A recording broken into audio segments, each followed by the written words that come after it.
resolution requiring Saddam Hussein to disarm. The president made that demand while meeting with Mexico's President Vicente Fox.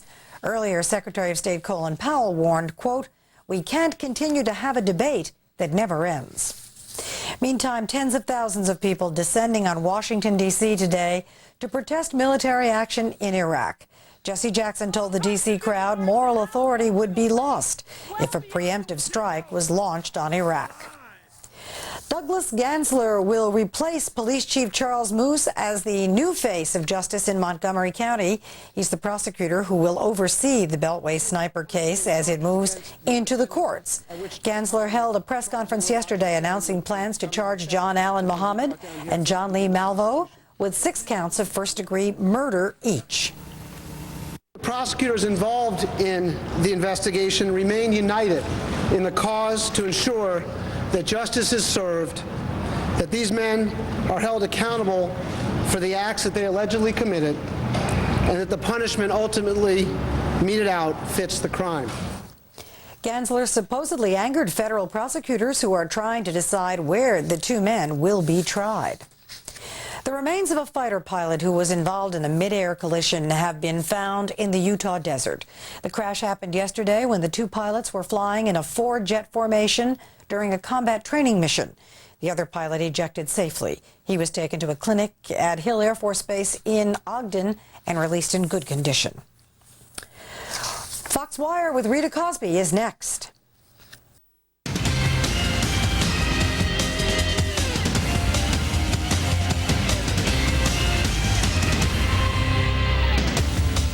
And welcome to the special edition of Fox Wire. The killing spree may be over, but the investigation has just begun. Maryland prosecutors filed the first murder charges in the sniper attacks that terrorized the Washington area. And only a few hours ago, authorities arrested and arraigned Nathaniel Osborne, the co-owner of that blue Chevrolet Caprice car in which the 2 sniper suspects were caught. We have Fox team coverage from the scene with Jeff Goldblatt in Flint, Michigan, where Osborne is being held, and Molly Henneberg in Rockville, Maryland, with the latest on Muhammad and Malvo. Let's start with Jeff Goldblatt in Flint. Jeff.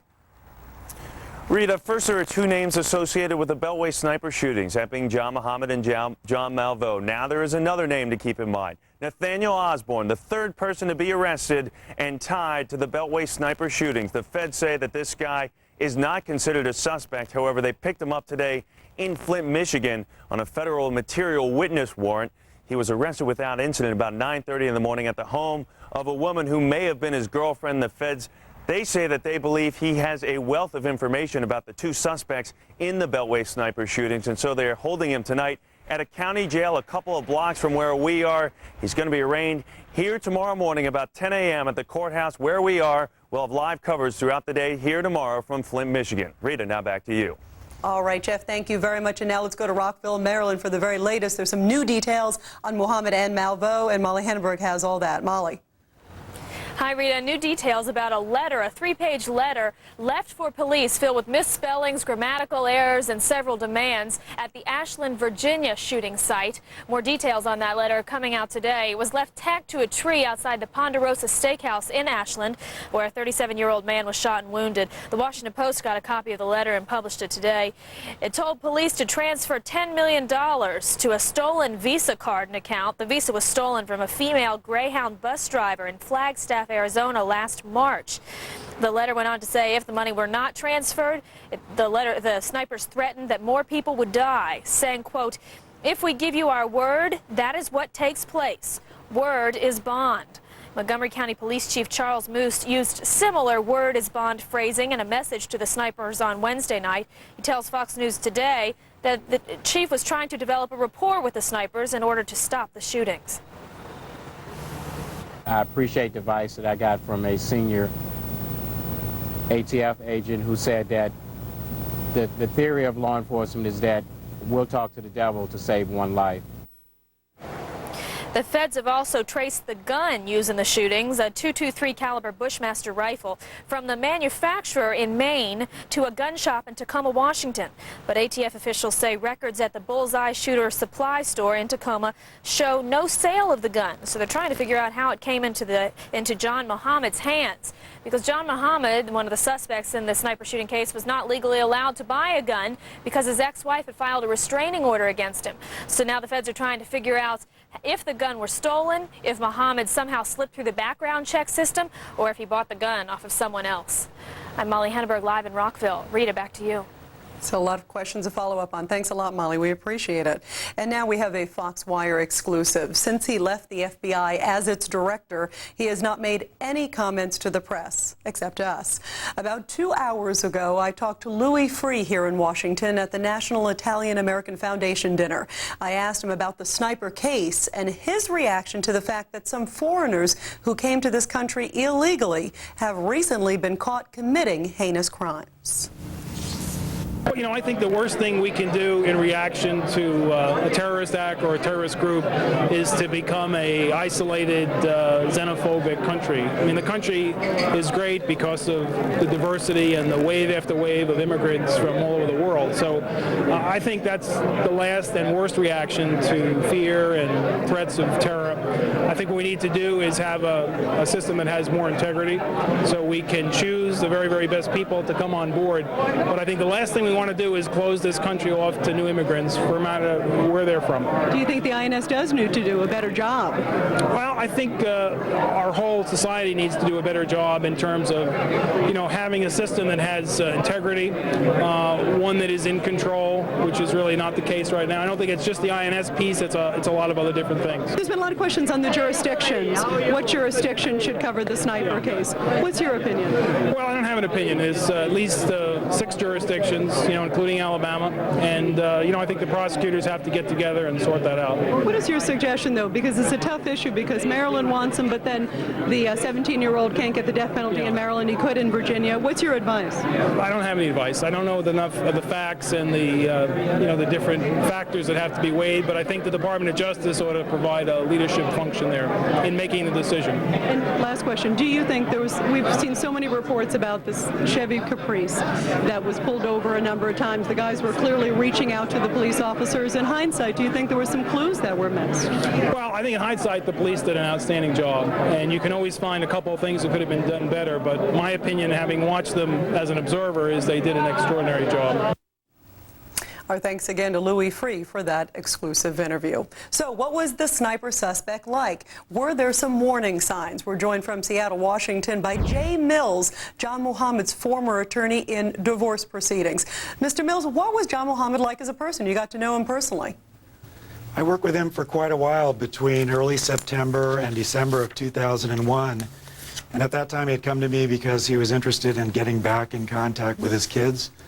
He was a very normal, reasonable, patient, thoughtful person who I think genuinely was concerned about his kids and worked hard within the system to get them back. Well, now, explain to our viewers, I know that you represented him on a number of cases. Explain to the viewers what happened with his kids, that there was this disconnect, of course, with him and his wife. Well, there was a long problem with the divorce, and that had happened before my involvement, but he clearly had the kids in his care for a long time leading up to a hearing on September 4th. And at that time, in a very abbreviated hearing, which John attended without any legal representation, the kids were given over to Mildred. And immediately following that hearing, Mildred just simply vanished off the face of the earth. And now Mildred is also the ex-wife, I'm sorry, who filed a restraining order against him, saying that he had violent tendencies. It sounds like a different person than you're describing as patient and understanding. Well, I mean, it's correct that Mildred filed for various restraining orders, but there was never any independent information or statements by persons saying that John was violent. It was, in fact, Mildred's statements alone, and it's not uncommon for those kinds of statements to be made early on in divorce cases to get sort of a leg up. As it turned out, that worked out well for Mildred, and as I say, she eventually got the kids and did vanish. John came to me after all of that was done, and as I say, he was really interested in finding out why the system had, in his view, treated him poorly and how he could use the system to eventually get back in contact with his kids. When you talk about the system treating him poorly, was he clearly angry and frustrated with the system? Well, you know, he was of the opinion that in this abbreviated hearing, the judge really hadn't heard his side of the case, and in fact, that's fundamentally true. He was, though, much like if your neighbor or best friend had their kids suddenly disappear with mom and they came to you asking for advice. He was, as I say, patient, thoughtful, willing to learn and understand the system and to work within the system. But it was about 4 months that we worked on this project, and despite considerable help, he was never able to reestablish any contact with his kids.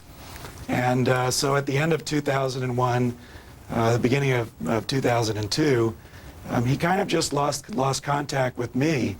Again, something not uncommon because often people reconcile, they don't have a need for a lawyer. So I didn't find that unusual at all.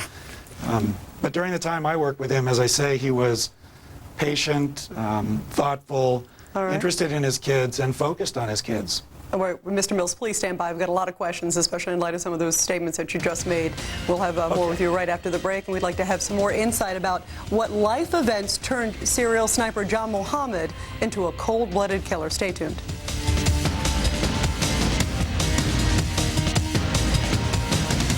Get ready for the freakiest Simpsons Halloween special ever, where the family discovers the horrors of cloning. They look like you, and the horde has been described as very gassy. Yeah, it's a good group. All new next week on Fox. If you're over 50, this message is for you. Over time, if undetected, colorectal cancer becomes a killer.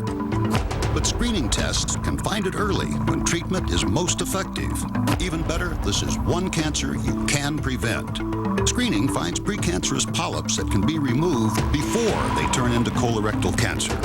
So stop this disease in its tracks. Medicare and many insurance plans help pay for screening. See your doctor and screen for life.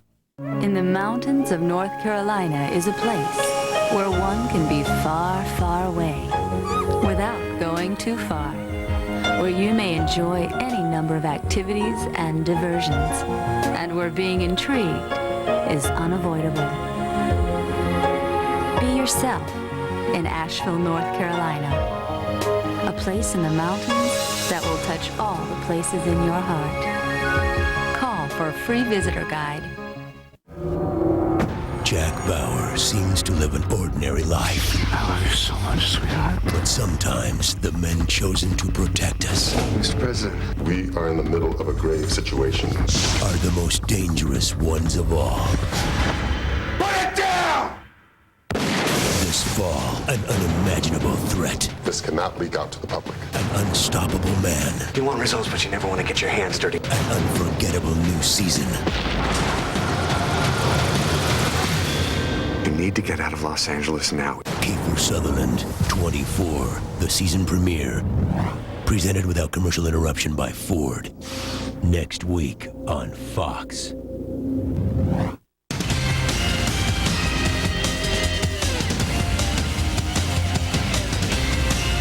I can't imagine what could have gone on in John's life that caused him to even think about doing something like this if he's the one responsible. Welcome back to the special edition of Foxwire from Washington, D.C. That was serial sniper John Muhammad's aunt. And we continue now with Jay Mills, the former attorney for Muhammad. Mr. Mills, I mean, we just heard the comment from the aunt. She can't believe he seemed like such a nice guy. You're telling me he was thoughtful, patient, and willing to work in the system. Where did he go unhinged? Well, I think that John was under a lot of different stresses. He was not doing well in his business and not making money.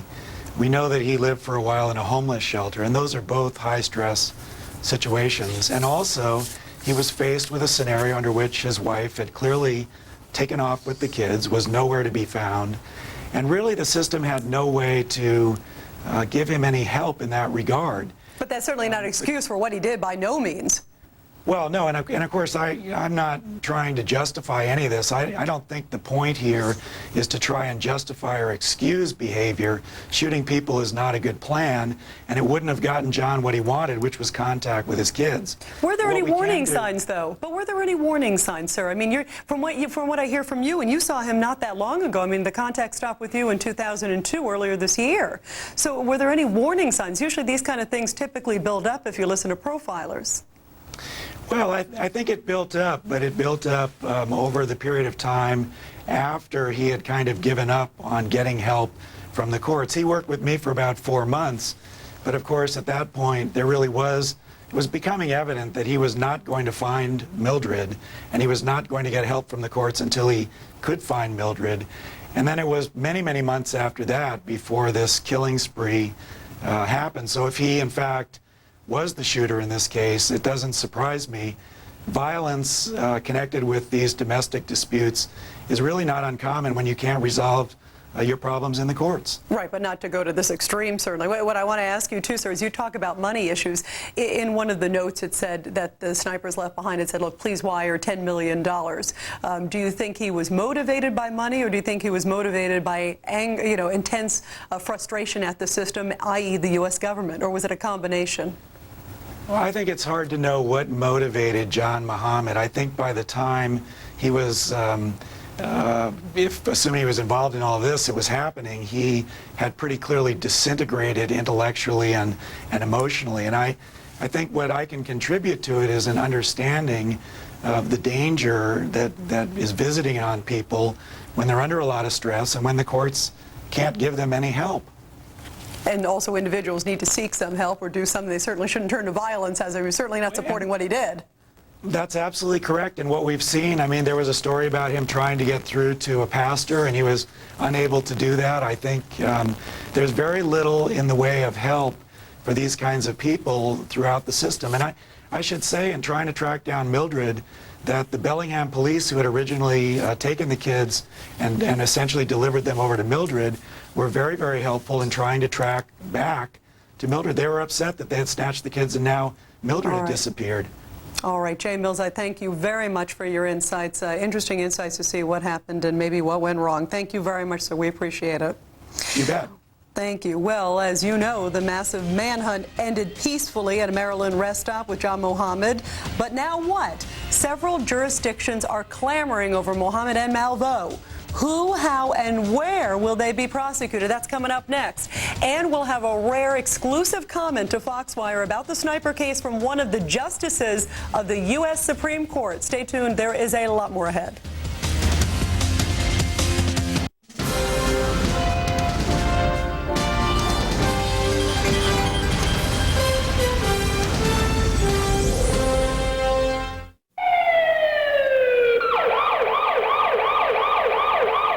Hi, I'm Jenny, and I have an aging father. I constantly fear what might happen to him in an emergency, but this revolutionary device by Life Alert puts me at ease. It summons the paramedics and Dad's doctor. Even if he cannot reach a phone, Dad will be able to contact Life Alert for help 24 hours a day. Life Alert's computers know all about my father's heart condition and who to call during an emergency. Call to get free details by mail. Give yourself peace of mind and help your parents to maintain independent living. Thank God for Life Alert. I owe my life to it. I know. My life was on the line and they saved it. Call the number on your screen to receive your free information about Life Alert's round-the-clock 24-hour protection. The phone call and information are free. Don't delay. Please call this toll-free number now. Great moments are registered every day in Florida. See for yourself.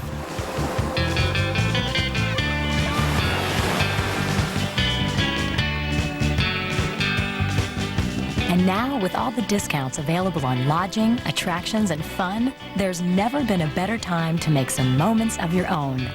Great moments, great vacations, great values. Call today for your free Florida vacation guide. FLA USA.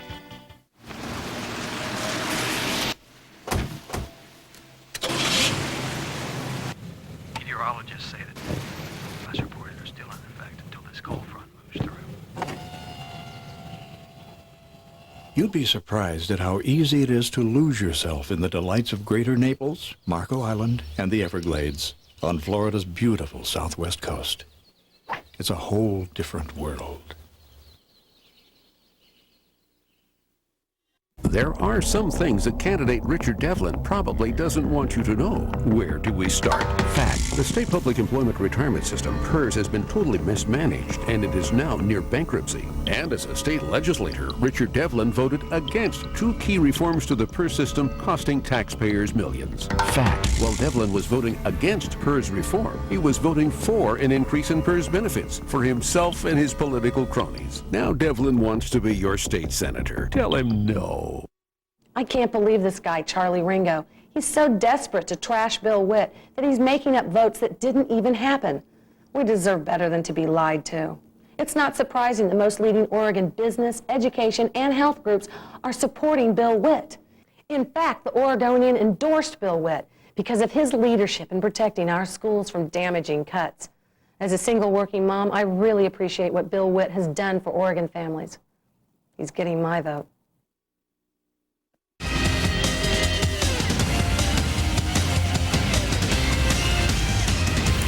The Virginia governor is calling for the death penalty for the suspected Beltway snipers. But the first state to bring up charges is Maryland, which has executed only 3 people since 1976. So what's the next step in this case? Steve Santani joins us live here in Washington with that part of the story. Steve. Well, hi, Rita. Now that we have 2 suspects in custody, the haggling gets underway among local prosecutors to see who's going to be first to get their hands on the Beltway snipers. Maryland has become the first to step forward and file charges. The prosecutor there charging John Muhammad and John Lee Malvo, each with 6 counts of first-degree murder. Now, under Maryland law, the older man, 41-year-old Muhammad, could face the death penalty, while Malvo, who's only 17, could only be sentenced to life in prison if he's convicted because he's a juvenile. Altogether, 7 different jurisdictions are involved, and all of them have an interest in seeing justice done here. But when Montgomery County Prosecutor Doug Gansler announced the filing of charges Friday, he angered Justice Department officials who had asked him to hold off until an agreement could be reached on who will try the men first. Now, Gansler says Maryland should go first because 6 of the 10 murders took place there, but he admits other criteria will certainly come into play. I think it has to be re-emphasized that the decision should be made and will ultimately be made on which jurisdiction has the best evidence, which jurisdiction is most likely to hold these people accountable, and in which jurisdiction will the punishment most closely fit the crime. Now, the death penalty is a big question here. Maryland has been much less aggressive in carrying out the death penalty than Virginia, where both suspects in this case could be executed if they're convicted.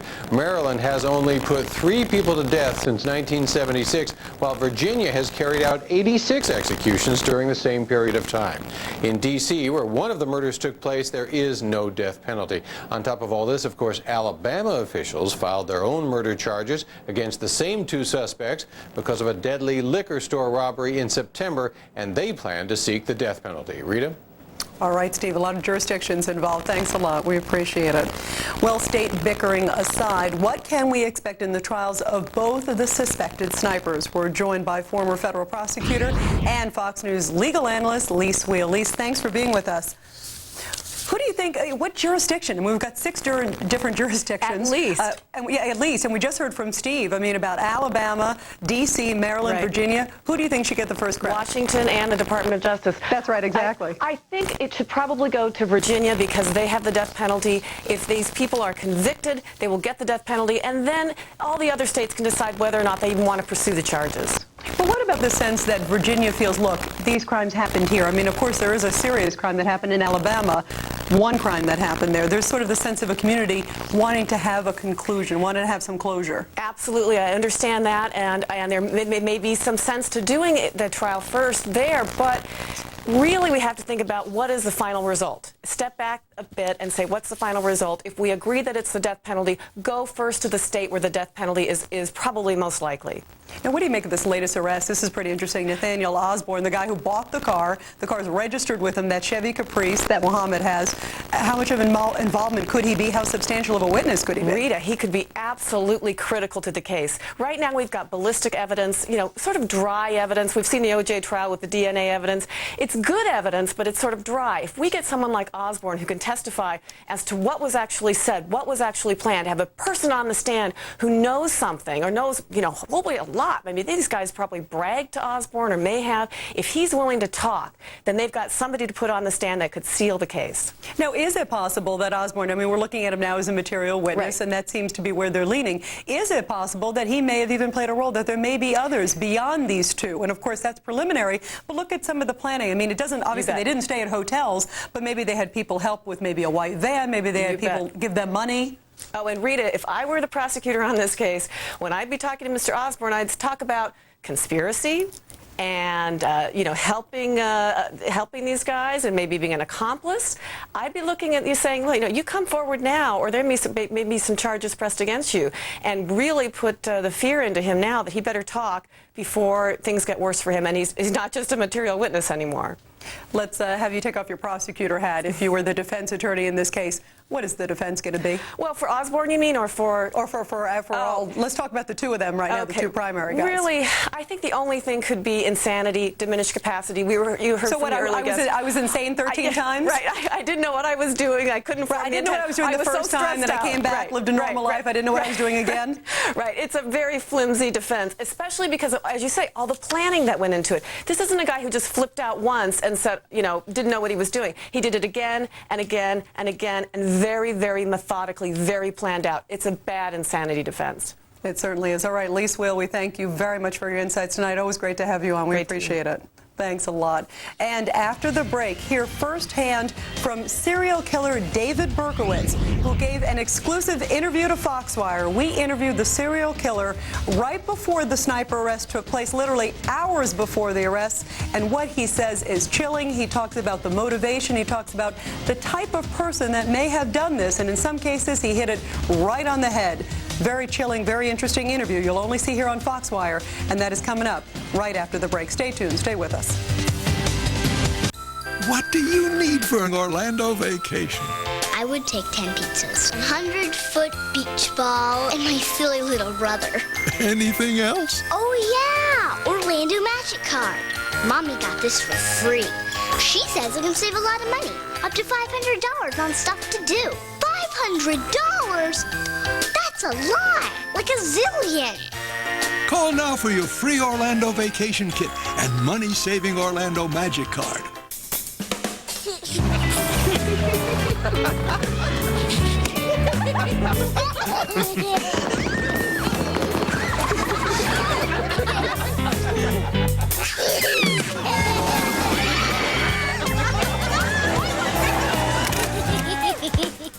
Call today for a free Kissimmee St. Cloud Visitors Kit, packed with special offers, maps, and more. Call now. It's all you need for a great Florida vacation. We were over our heads in credit card debt and looking for a way out. A number of companies said they would help us, but they were only interested in charging huge upfront fees and putting us further into debt. Credit Guard of America was different. Credit Guard of America won't put you further into debt. As a nonprofit service, we've helped thousands of people for over 11 years. We work with you and your creditors to reduce your monthly payments so you can get on with life. Credit Guard of America cut my monthly payments in half. They cut my interest rate from an average of 23% to 8%. Some even went to 0. I'll be out of debt in 4 years instead of 20. Credit Guard of America saved me over $13,000 in interest fees alone. Call now to reduce your monthly payments. Cut the interest rates on your credit cards by up to half and get your unsecured debt paid off years earlier.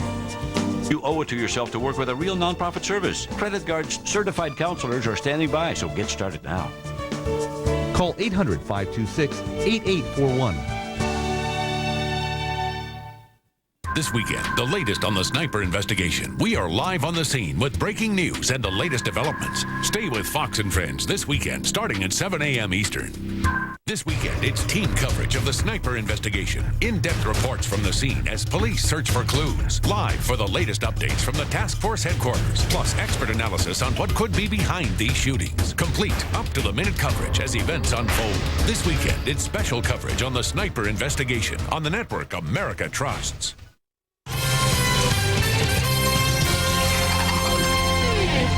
A fatal crash, still a mystery. I'm Carol Iavana. Investigators still trying to find out why a small plane crashed in Minnesota, killing Senator Paul Wellstone and 7 other people yesterday. Fox correspondent Steve Brown in Minnesota has more. Saturday morning, after the sun comes up, will be the first opportunity for federal investigators to get a look at the place where the plane came down here in Eveleth, Minnesota, that caused the death of U.S. Senator Paul Wellstone, his wife, his daughter, 3 staff members, and the plane's crew. The plane was en route here and fell short of the airport's runway by about 6 miles. Wellstone en route to a funeral, and then later on Friday evening, he was expected to debate Norm Coleman, his Republican challenger, in an extremely tight U.S. Senate race. Early indications, according to investigators, is that there was some sort of malfunction that caused the plane to go down. Fox News will have updates on this story throughout the weekend. In Eveleth, Minnesota, Steve Brown, Fox News. The U.S. signaling growing impatience over the pace of UN debate on a tough new resolution to disarm Iraq. As France and Russia try to weaken the wording of a proposed draft, Secretary of State Colin Powell warned, quote, "We can't continue to take a debate or have a debate that never ends." President Bush in Mexico for an economic summit this weekend repeated that the U.S. would lead a coalition against Iraq if the UN fails to act. Don't forget to set your clocks back 1 hour. Daylight savings time has just taken effect this hour. The time is now 1:30 a.m. Eastern. We spring ahead again on April 6th. More headlines for you at the top of the hour. Fox Wire with Rita Cosby continues next.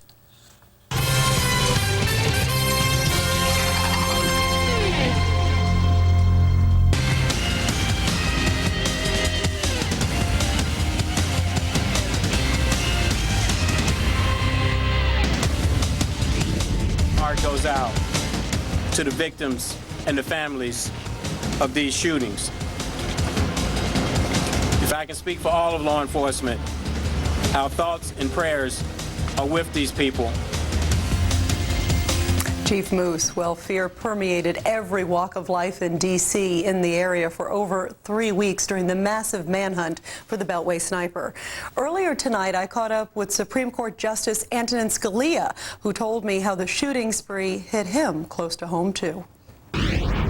How relieved are you on a personal level just about the sniper case? Well, I was never as nervous as many people were, including my wife. I'm glad it's over. The odds were never that good that you would be sniped at, but it's certainly upsetting to know that it's so random, so haphazard. I'm glad it's over. It was a good piece of police work that caught the people that they have in custody, and we'll see. And our thanks to Justice Antonin Scalia. So what was it like for the families and friends of those killed or wounded during the sniper rampage? We're joined by phone by Nevin Ransom, who's a friend and former co-worker of the last victim, Conrad Johnson, whose funeral was today. First of all, my condolences to you and, of course, to Mr. Johnson's family. How are you tonight? I'm doing pretty good. I want to ask you, how is the family doing and how are friends doing? The family, as you can expect, very upset and very emotional day. Did you go to the funeral, sir? Yes, I did. How was that? I heard it was a beautiful tribute, though. It was a beautiful tribute, but still, it was sad. Very sad. It must have been. How did he? Tell us a little bit about Conrad. I mean, did he love his job? What type of person was he? No, he was the kind of person that you would be glad to say he was a friend. He wasn't only a co-worker of mine, he was also a good friend.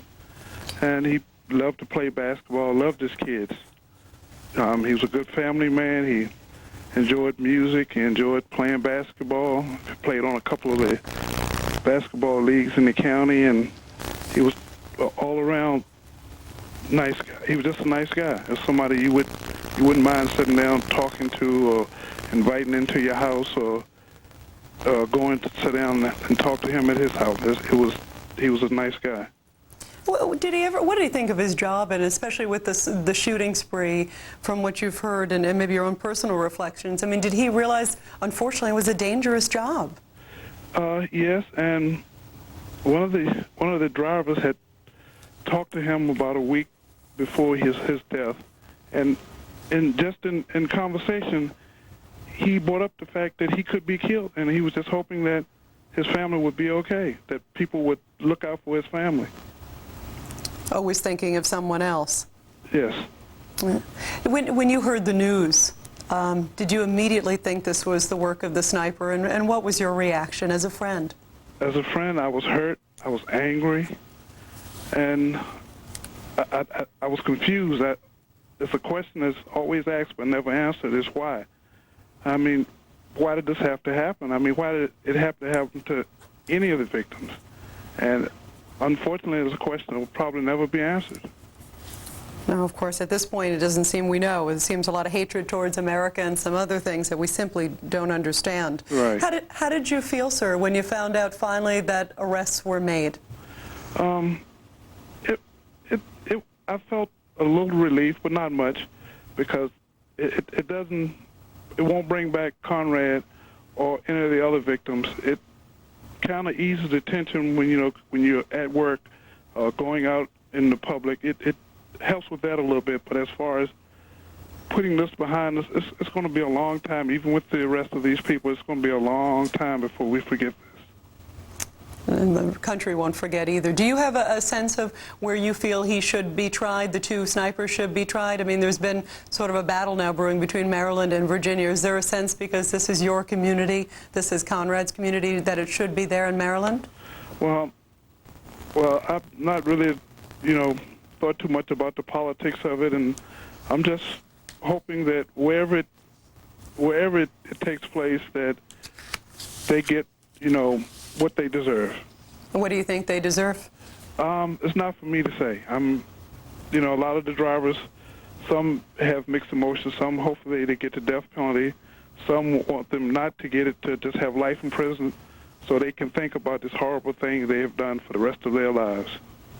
All right, Nevin Ransom, I thank you very much for sharing also some beautiful words about your friend Conrad Johnson, whose funeral was today.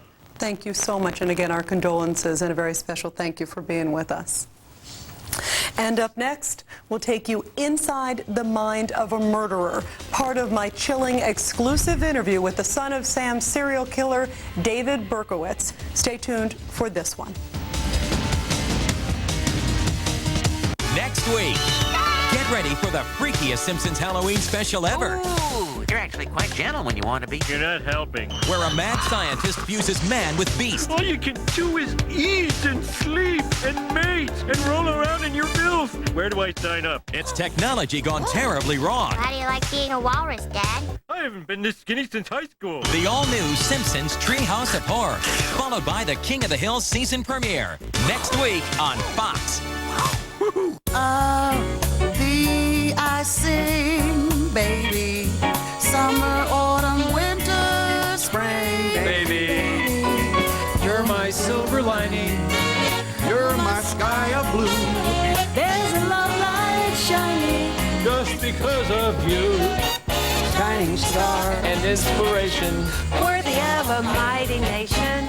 Washington, D.C., the American experience. Baby.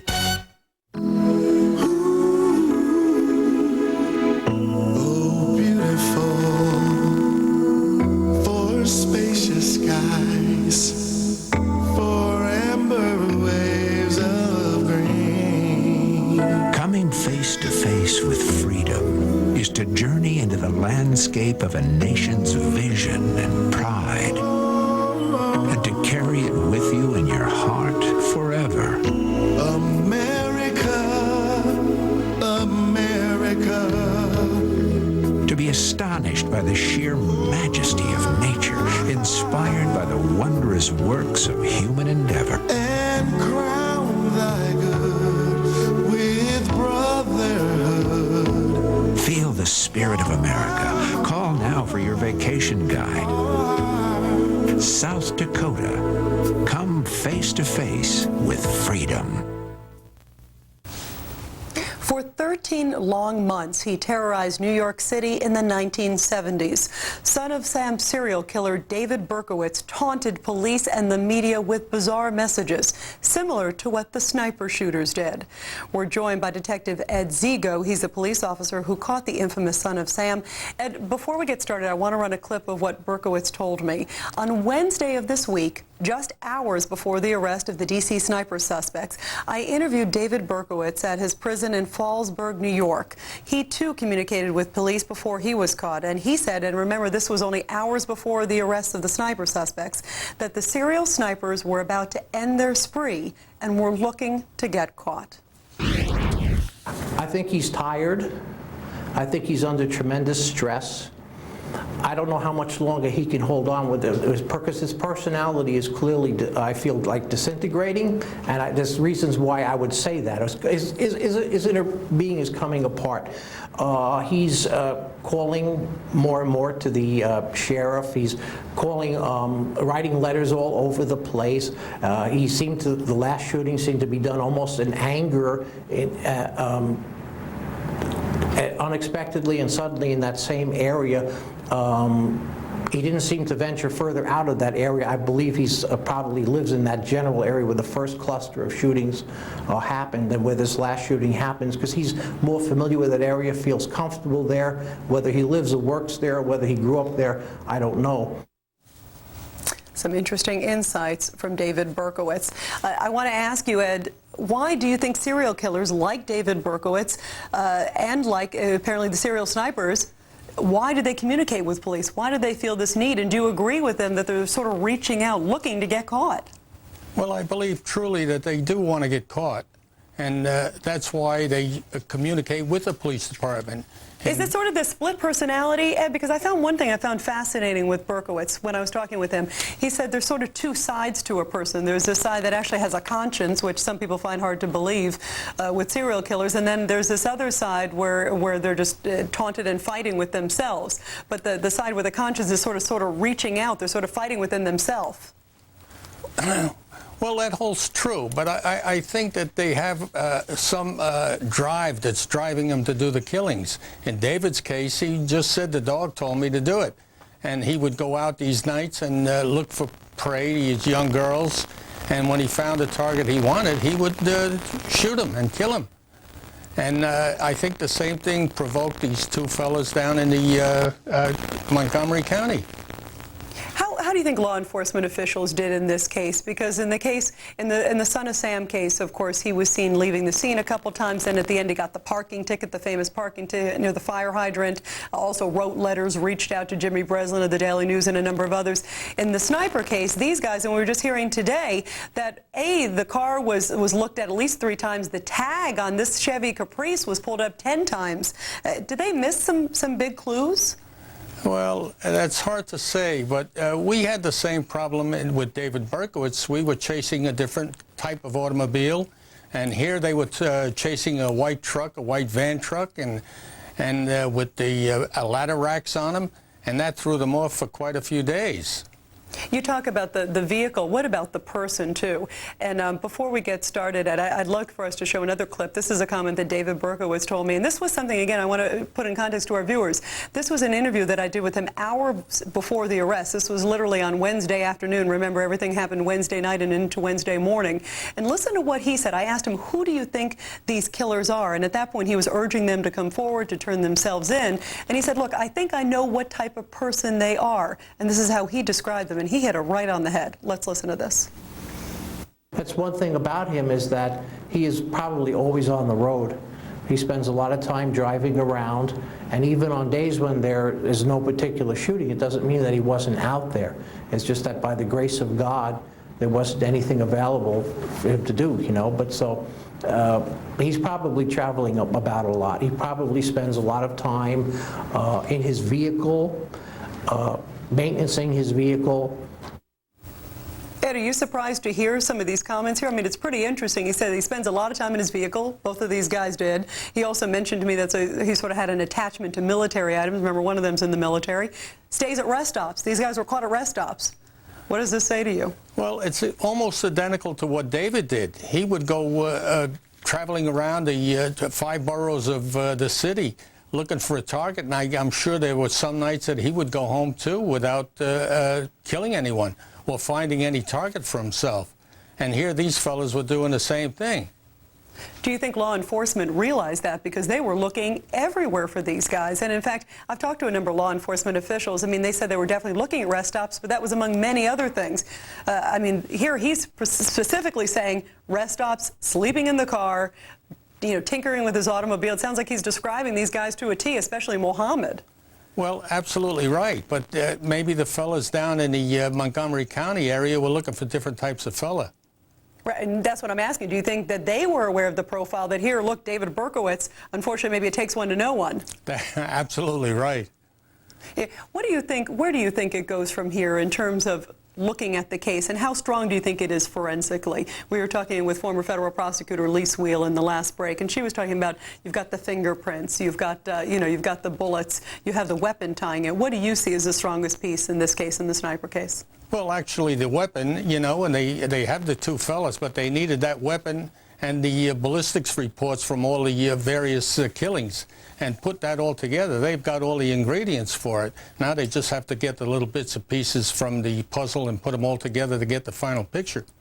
Now, there's a new arrest today, which I'm sure you heard about, a guy named Nathaniel Osborne, who bought the car. The car is also registered in his name and also Mohammed's name. This is the now famous Chevy Caprice. What could we maybe get out of this guy?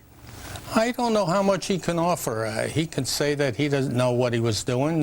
Sounds like he knew Mohammed, though, pretty well. From what I gather, I talked to the dealer, you know, the owner of that car dealership where they bought the car, and he was saying, yeah, they seemed like good friends, seemed like they knew each other for a long time, and this was, you know, fairly close proximity. This was September 10th when they bought the car. Well, I'm sure that the authorities down in the Montgomery County will elicit all the information they can get out of the Osborne fella. He'll give up whatever he has to because he knows he's in deep trouble. And is that, do you think, maybe where the break's going to come, not just with the Osborne case, but possibly even with the Malvo and Mohammed, that maybe they can get this young kid to crack? Well, I think the young fellow will crack at any rate without Osborne. That's my feeling. It's just, I think that's the way it's going to go. All right, Ed Zigo, thank you very much for your thoughts. We appreciate you being here this evening, talking about a lot of topics. Thank you. Thank you. And up next, we're going to switch gears and take you to the crash site for all the latest details on the horrific plane disaster that ended Senator Paul Wellstone's life. There are some new details coming out today, and we'll have the very latest when we come back.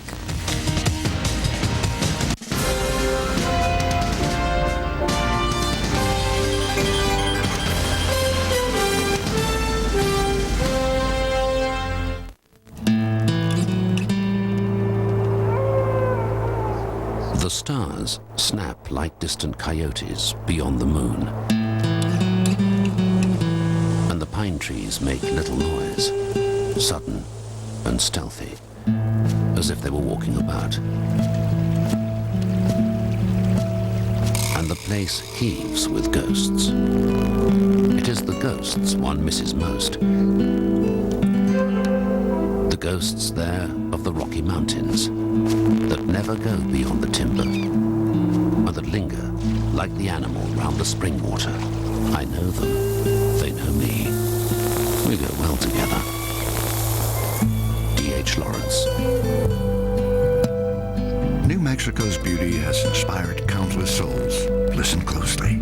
Its legends are calling. Put yourself in a state of enchantment. Call for your free New Mexico vacation guide.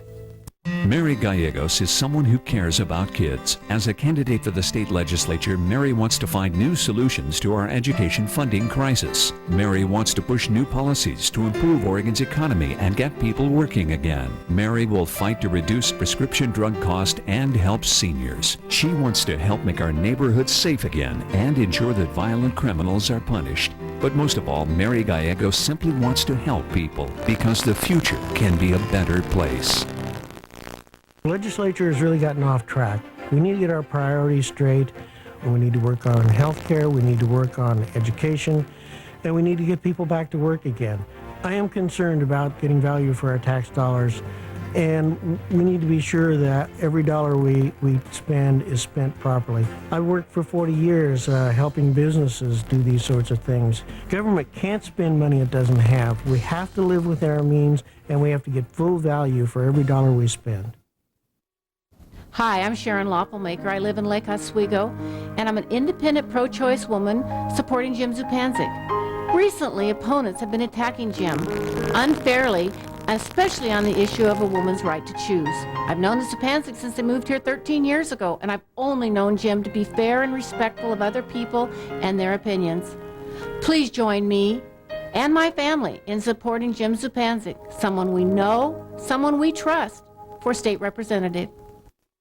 I can't believe this guy, Charlie Ringo. He's so desperate to trash Bill Witt that he's making up votes that didn't even happen.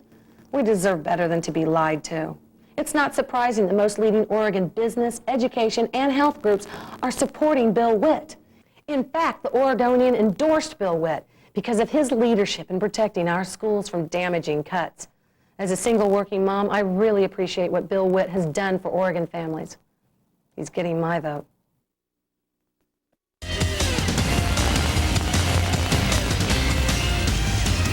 According to Senator Wellstone's Minnesota headquarters, a memorial service is scheduled for Tuesday evening for the senator, his wife Sheila, his daughter Marcia, and the 3 members of his staff who were killed in yesterday's horrific plane crash in Minnesota. President Bush paid tribute to the senator during a press conference yesterday. Paul Wellstone was a man of deep convictions. He's a plain-spoken fella who did his best for his state and for his country. May the good Lord bless those who grieve. And Steve Brown now has more on the investigation into the crash that killed the very well-liked Democratic senator. Everything was intact. There was no smoke coming off it. There was no flames. It was just sounded like the guy was backing on the throttle. Planes pass over Rod Allen's home all the time, but Friday morning, one plane in particular got Allen's attention because it was unusually low. If it was 200 feet off the ground or 150 feet, it was still in clouds. What Allen saw might help investigators figure out what caused the airplane crash that killed 8 people, including U.S. Senator Paul Wellstone. Crews are finally in this morning, recovering. It's a slow process because of all the junk that's in there. The area is so swampy, tank-like vehicles are needed just to get the investigators from the National Transportation Safety Board near the crash site. Used to map the wreckage. There was evidence of an extreme post-crash fire. The fuselage was destroyed. The cockpit was gone. The left wing was badly burned. The right wing was damaged considerably. And the tail was about 2/3 intact. And if the plane's pilots were attempting to land, investigators say the plane was headed in the wrong direction, almost perpendicular to the runway. Also, the grim job of recovering the remains of the victims is believed to be done. Now they are working on positively identifying all 8 who were killed. Trying right now to get all the dental records in one spot so we can quickly let the families know what's going on and match those records and get them to the families and allow them to take care of the burials. Family members have asked about visiting the crash site so they can actually see the spot where their loved ones were killed. The NTSB says it would arrange such a visit and could do so as early as Sunday. In Eveleth, Minnesota, Steve Brown, Fox News. All right, thanks a lot, Steve. And we're joined now from Washington, D.C. Rather, he's in New York. And Washington, D.C. Attorney Nick Allard, an associate of Senator Wellstone. Nick, thanks for being here. Usually where that's flipped around. Usually I'm there and you're here. Right, strange, but good to see you. It is strange. Nice to see you, Nick. I had the pleasure of getting to meet Senator Wellstone a number of times when I was here in Washington. And he was one of those guys that whether you're Republican or Democrat, you really liked him. He was just a very dear, likable, easy to get along with guy. Tell us about your friend on a personal level. Well, you're quite right. And the thing that's really noteworthy, at a time when we've got fractious, non-collegial dealings, very partisan, bitter relationships between both sides of the aisle, the outpouring yesterday was about the man from every quarter. He was somebody that really evolved. When he first came to Washington in 1990, he was regarded perhaps as a somewhat aging hippie, somewhat quirky, maybe an odd fellow, but it was soon clear that he was the real deal, able to reach across the aisle to Republican colleagues like Senator Domenici or Senator Brownback to work on very serious legislation, and even develop something of a relationship with Senator Jesse Helms, who he originally said he despised. And how is his death going to affect, do you think, the midterm elections? A lot of people are saying it could have a tremendous impact. They're right around the corner. Well, that certainly is. You know, as you point out, it's a day of mourning for the 8 people who lost their lives, including Senator Wellstone. It's also a time to move forward. And Senator Wellstone, I was able to speak to him for about 20 or 30 minutes with a very good friend of mine about this election. He was absolutely passionate about retaining that seat, winning that seat, and he would be the first person right now, as difficult as it is at this time when the victims are not even buried, he would be the first person to want to focus on how to keep that seat in Democratic hands. Well, and who do you see, Nick, as sort of the likely? I mean, we've heard so many people. We've heard, Walter Mondale, we've heard Mondale's son, we've heard Skip Humphrey, we've heard Alan Page. Who do you see sort of the likely replacement? Well, the state of Minnesota, Minnesotans are fortunate. They're knee-deep in attractive candidates.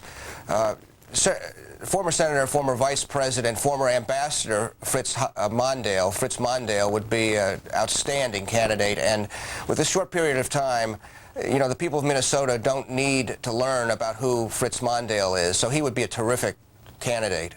And I'm also at Fox News has also learned that 2 of Wellstone's sons, his 2 sons, are encouraging now, and even had some talks with the Mondale family encouraging Mondale to run. That's certainly a positive sign. That certainly is a ringing endorsement. Well, I heard also tonight Senator Sarbanes on Fox as well, strongly urging his former colleague to return to the United States Senate, as Hubert Humphrey did after he was vice president. So there's precedent for that.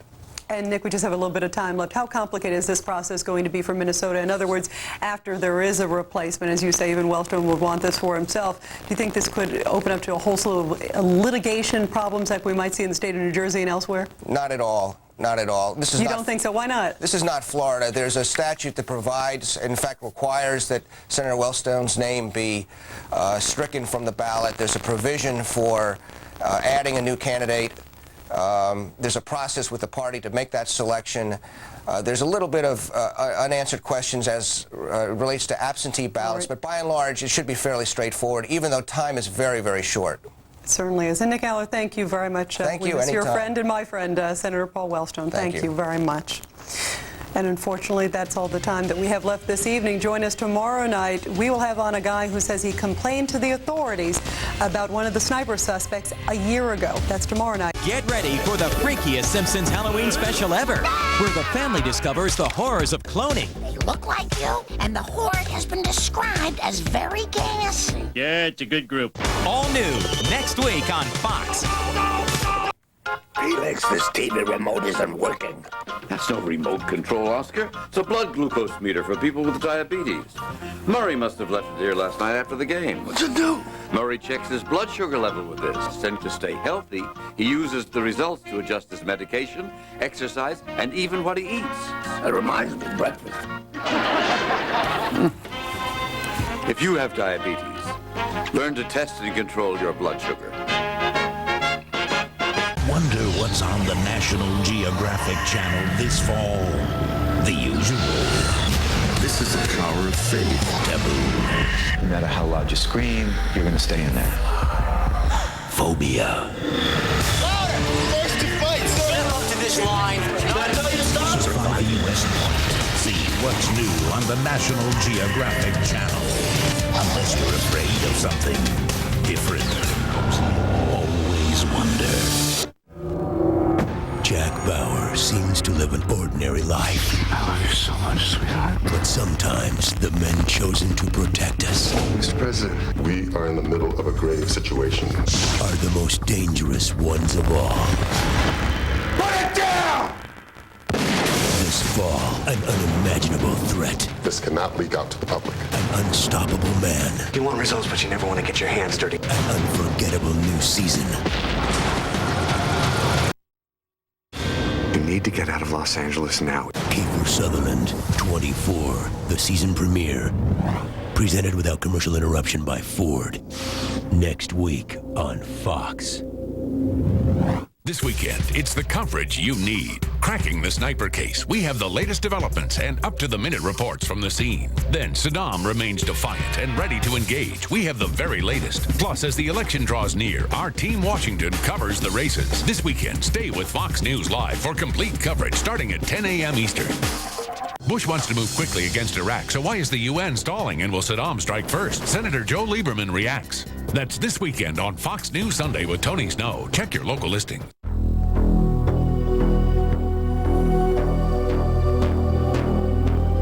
A federal arrest warrant has been issued for John Allen Muhammad, also known as John Allen Williams.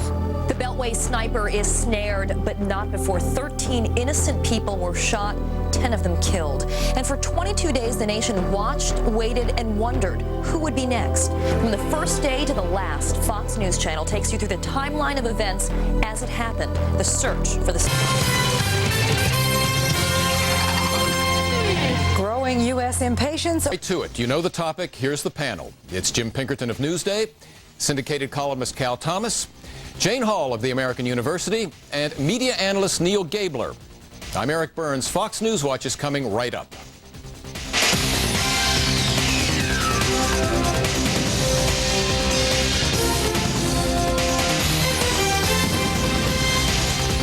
I guess the logical starting point, Jane, is this.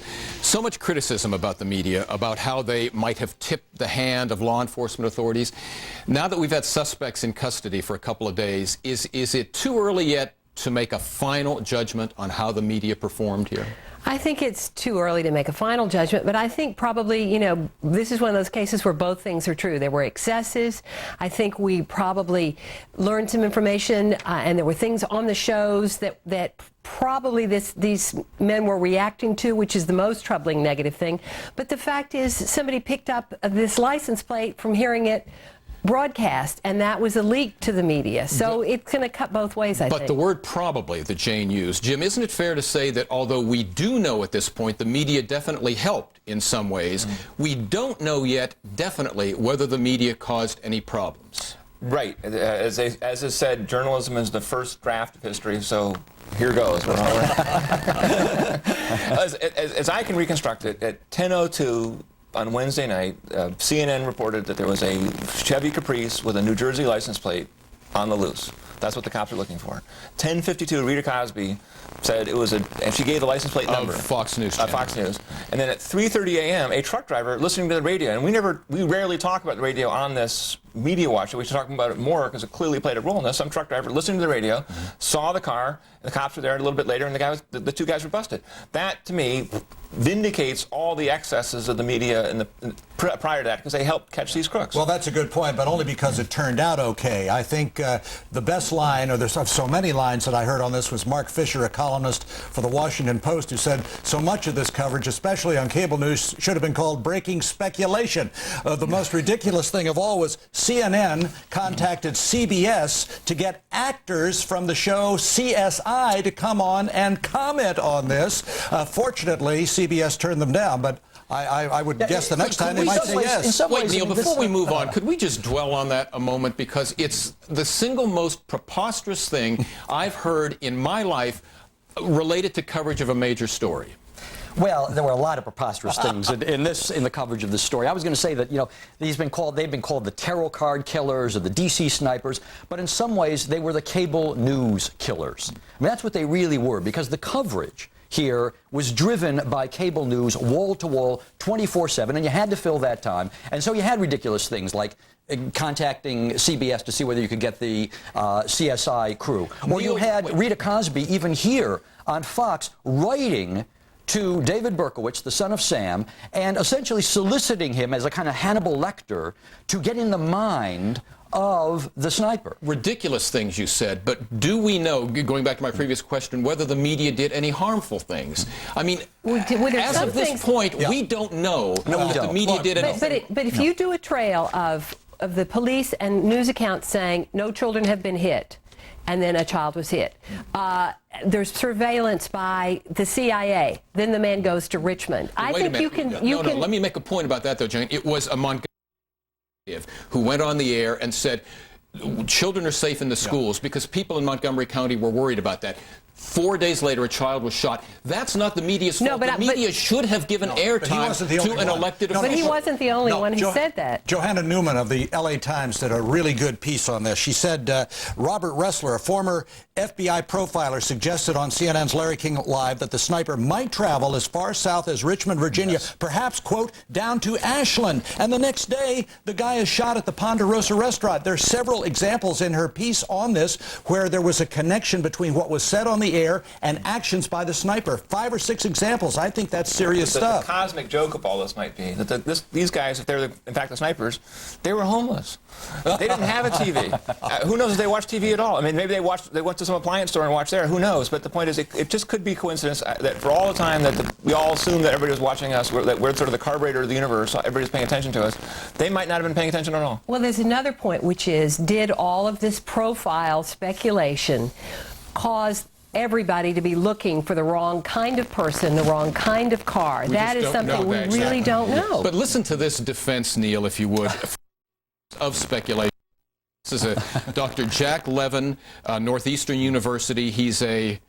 I'm embarrassed. I can't read my handwriting. But whatever he is... He's from the profiler. Because they're all profilers. I think I wrote... There's a million profilers. I think I wrote criminologist. Here's what he said defending this. He said... my predictions were not that close, but, now there should be no but after that, that should be the end of it. But the average American was hungry for information, and when there isn't real news, people make up their own. Well, there is a little truth in that because this was a supply and demand situation. You can't justify. No, I don't justify it, but I do. Blaming the cable news networks and blaming the media, and I do that myself. This is a supply and demand situation. The public demanded, and cable news networks supplied. And since there wasn't enough news, and you had to feed the beast. Wait a second. So there were 2 guys doing it, one large, one small. I mean, he got some. Look, but that was coincidence. Hold on. We'll have a little bake-off now. Jack Levin can't play anymore. Repeatedly called these guys cowards, which may or may not have been a provocative thing to be saying. We had a profiler on this very network who said, none of the profilers know what they're talking about, and yet he went on profiling anyway. I think that says it all. All right, we're going to take our first break here. We'll be back to talk about not how the media were using the information in this case, but how the authorities might have used the media. He had harsh words for reporters early on, then sought their help in contacting the sniper. Did Chief Moose ask too much of the media, or vice versa?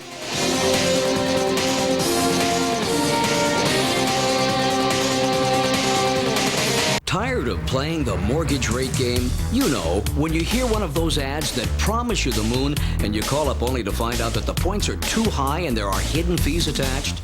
Well, at Ditech.com, there are no games, just low fixed rates with no middleman or broker fees. You can be pre-qualified online or over the telephone. There's no advance fees prior to closing and no cancellation fees. Do it now before the rates go up. Ditech.com. Call 1-800-71-FIXED. I've been driving all night, my hands wet on the wheel. There's a voice in my head. Here comes my favorite part! What? My favorite part!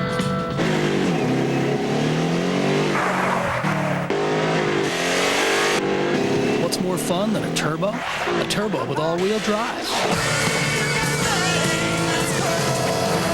When you get it, you get it. The rally-inspired 227 horsepower Subaru WRX. Wow. I have to call Mother. You should see this place, Mom. So luxurious. Doug must have paid $500 a night. My wife thinks I spent a fortune on this honeymoon, but I got the room for $99 on Hotels.com. Great deal. 2 clicks, and I had a room. Save on thousands of hotels worldwide. Hotels.com. The best prices at the best places. First of all, did they? And second, if they did, is there anything wrong with that? On the media's part, should the media not have allowed that? No, I think it's perfectly legitimate. We've talked on this program before that the media is a public service as well as a journalistic right under the First Amendment. As well as a form of entertainment. A form of entertainment, yes, and increasingly so. One of the things, though, that the media did was to use this tragedy, this story, to advance some of its own biases. For example, Judy Woodruff on CNN interviewed Kathleen Kennedy Townsend, who's running for governor